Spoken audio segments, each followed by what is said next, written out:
Beast mode, I'm in beast mode. Gunning for the top, cock back, reload. I'm a new man with a new attitude, but don't get me wrong, I'm still me though. I'm all in now, I ain't bluffing. I risk everything, regret nothing. My determination's disgusting, so every day my ass I'm busting. Yo, what's going on, everybody? It is straight out of Boston, or aka the King of Boston, and today we have episode 14 of the Tennessee Titans Connected Careers.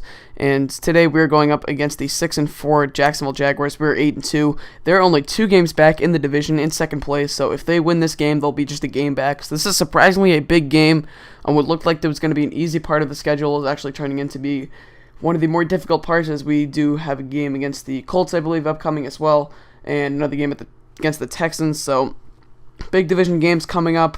You can see Chad Henne getting ready there for this game. He does start in this roster set because these are the original rosters.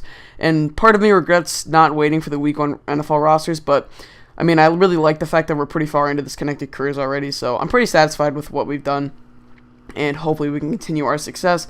But you can see here, Jaguars start out the game. They're going to go in. Chad Henne's going to hit the rookie wide receiver, Justin Blackman, there, pick up 12 yards and the first down. And now Chad Henne's going to come out of the shotgun formation here at 2nd and 8. He's going to look for Justin Blackman. Somehow Jason McCourty did not deflect that, and Justin Blackman picks up his second catch of the game for 10 yards. Here, Maurice Jones-Drew, though, is going to get stopped on 3rd and 1. So the first Jacksonville Jaguars possession would not turn into anything, and they would punt the ball away. Now Locke is getting it out of shotgun formation here. He's going to find Jared Cooks Jr. over the middle, pick up the first down on 2nd and 4, 22 yards on that one. Really nice play there by Locker and Cook. And here we're going to find Kenny Britt. Kenny Britt's actually going to have a decent game today, which is good to see. I'm trying to get him more involved in this offense. I am not 100% sure on what I want to do with him in the offseason, but I do have, and you can see there we get not sacked, but the ball, we throw it kind of away there, and it's 4th and 13 now, ball on the 37-yard line, and Rob Baronis is going to boot another kick. He's so good at these 50-plus yard field goals. I really like having him on the team, but I'm not really sure what I have thought about doing for Kenny Britt, but here's one crazy thing that I've thought about doing for my quarterback position, and you guys might think this is weird. I'm sure some Titans fans might not be happy to hear this idea, and you can see here Locker gets his first of many fumbles on the day, as you guys will see later in this video, but I have this crazy idea. So I've been scouting a lot lately, and I really am trying to pay attention to it more. And there's this quarterback named, first of all, his name is Pooh Carlson. I mean, come on, guys, Pooh Carlson. So that's a bonus right there for him. Second of all, I've scouted him a little bit. I've gotten some of his grades down. He's got B's and everything. I've scouted his speed completely. He has an 86 speed, which is really nice. He has A throw power. He has B in all of his accuracies. And I'm going to try and scout his overall soon and see if I want to think about potentially trading Jake Locker and trying to get this guy, because he really looks like the type of quarterback that I like. Jake Locker has developed nicely so far this year. He's done a little bit too many interceptions for my liking, and I would not mind keeping him. This is just a crazy idea that I had, and I wanted to ask you guys what you thought of it. Do you want to see me, keep Jake Locker and try to develop him throughout the series, or do you want to see me draft my own quarterback?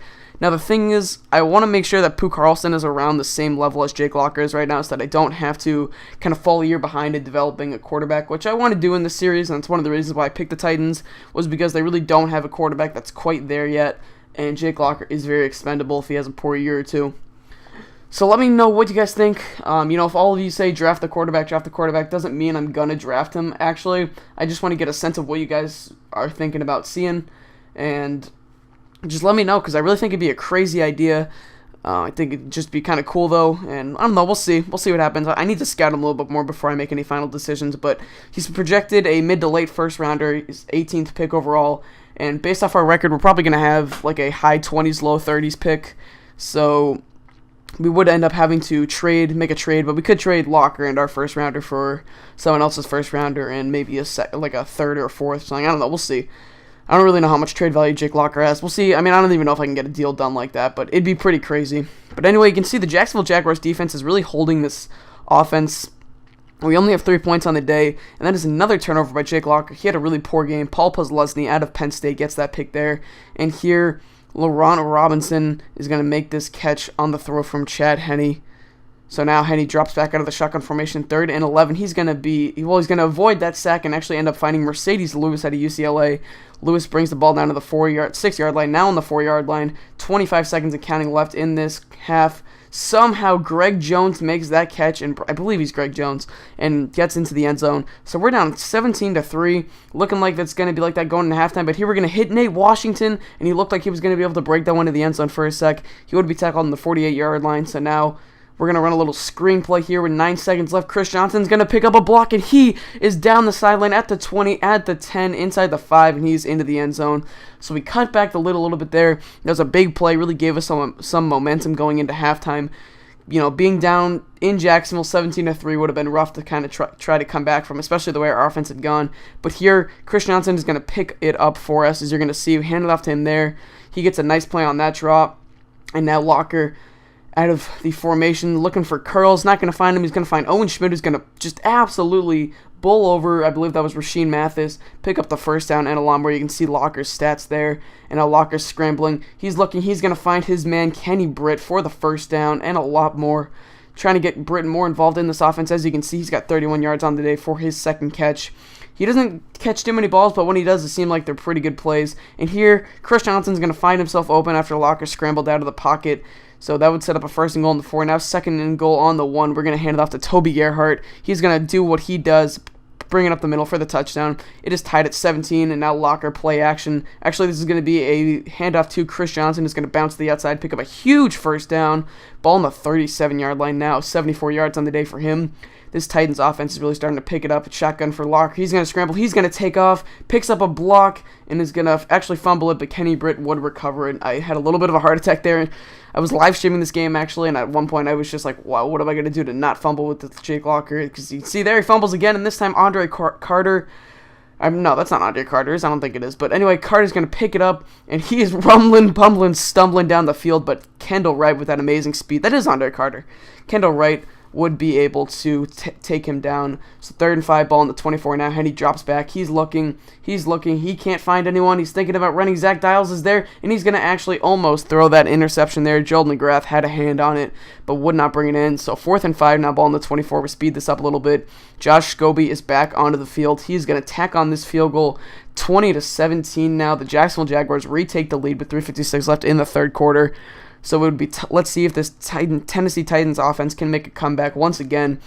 Locker, tons of time, finds Kenny Britt, another one of those corner routes run by Britt, perfectly thrown by Jake Locker, and we have a first down. Now it's 3rd and 17, though, ball on the 36. We're going to run that same route again, this time to Kendall Wright. Wright's going to pick up his first catch of the day. This would set up a 4th and 1 on the 48. We speed it up a little bit. And you can see we're looking for a play. We're going to pick a goal line set play for Toby Gerhart, and he's going to just get there. That was so close. I didn't think I was going to get it for a second, but he just got that first down. So 3rd and 2, ball on the 38 later in this drive. Locker throws on the run. That is incomplete. So this sets up a 4th and 2, ball on the 38-yard line. This is going to be a deep kick for Baronis if we decide to go that way. Let's see what the Tennessee Titans decide to do here. Game flow wants them to kick the field goal, and they are going to do just that. I think I meant to speed that up. I apologize, but anyway, Baronis is going to aim low, try to get a little bit more distance on that field goal. He kicks it up, and that is straight through the uprights. Another 50-plus yard field goal by Rob Baronis, the 2nd of the day, and just like that, this game is tied up once again at 20. Now, after a couple 3-and-outs actually by both teams, Titans with the ball in the 4th quarter. We're going to find Jared Cook there, his 3rd catch of the day. He's had a kind of quiet day, but so is Jake Locker. So we've really relied on this man right here, Chris Johnson, who's going to get another carry, another draw play. He's got 86 yards, and a stiff arm there by him. So now it's 2nd and 10 on the 47-yard line. We're going to hit Kenny Britt, who's going to make another catch. Like I said, he had a pretty decent day. Doesn't have too many yards yet, but you'll see in a second. No, I shouldn't say second, but you'll see later in the video.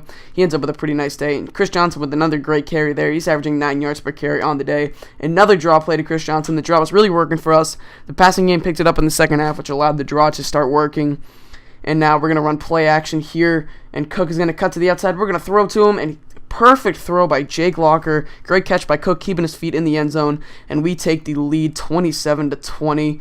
So now the Jaguars need to get something going. Their offense has sputtered all second half, only 3 points so far. And here on 3rd and 5, Cameron Wimbley is going to pick up his first sack of the game and get Chad Henne down. But on the next possession for the Tennessee Titans, 3rd and 18, we're going to pick up the first down on a nice catch by Kendall Wright. Nice throw by Jake Locker.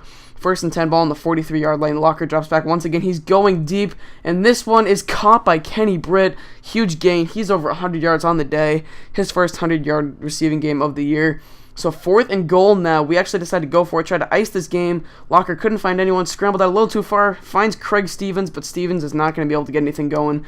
So the Jaguars would take over on the 2-yard line. 1st and goal for them. We send the blitz, and Chad Henne is going to be sacked in the end zone for the safety. That would ice the game. We're going to go on to win 29-20. And the little post-game cutscenes got cut out, and I forgot to put the stats, the end game stats, in the video, so I apologize for that. They'll both be in the next video. But anyway, hope you guys enjoyed. Thanks for watching. Close them out. Peace.